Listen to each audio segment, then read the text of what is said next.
Le jardin avec son rosier et le chien, tout du havre de paix. C'est ici à Saint-François, dans les Hauts-de-Saint-Denis, qu'habite Giovanni Techer. Moi, on a un petit toit, mais après, moi, pour améliorer. Parce que là, je ne peux pas inviter un monde, même mon papa ne peut pas inviter. Son séjour salon ne le permet pas plus que ses toilettes qualifiées d'à l'ancienne pour adoucir une réalité plus brutale. La toilette, c'est un bac dessous. Après, on fait caca dedans, pipi dedans. Après, on met des vides dehors. Il faut un grand trou de 2 mètres sur 3 mètres. C'est moins 50 de profondeur. Après, on met des vides tout dehors. Après, d'autres choix, parce que après, une fosse septique. Une fois par semaine ou tous les 15 jours. À côté, la toiture de la salle de bain tient grâce à des étés. Aujourd'hui, la pluie s'infiltre dans une chambre attenante.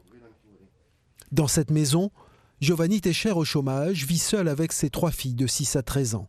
Les fois, ils me connaissent, mais ce n'est pas facile pour eux autres, mais ils étaient là, ils restent avec moi. Ils essayent d'attendre avec la situation. L'électricité a été refaite à neuf, mais il attend, à défaut d'une rénovation complète. La mairie, le département et 2 associations l'accompagnent depuis 2 ans. La vraie difficulté, c'est de mettre en musique tout ça et d'avoir un vrai pilotage sur le territoire de lutte contre l'habitat indigne qui permette de mettre tous les acteurs autour de la table. L'association Merveille s'occupe de 23 maisons dans le quartier, nécessitant rapidement des travaux.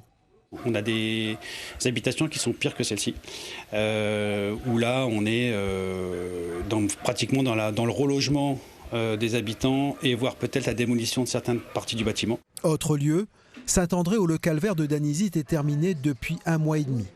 Elle vivait au rez-de-chaussée d'une maison.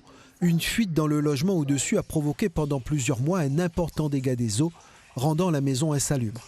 On n'avait même plus d'électricité, était dangereux aussi pour maman, il avait de l'eau, les fils par terre, et nous glisse aussi. Il a fallu en urgence reloger cette mère de famille de 11 enfants, dont 9 sont encore sous son toit, presque une gageure.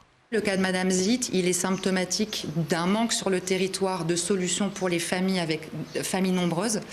Il y a des familles nombreuses à La Réunion qui ont besoin de se loger, qui ont besoin d'être mises à l'abri.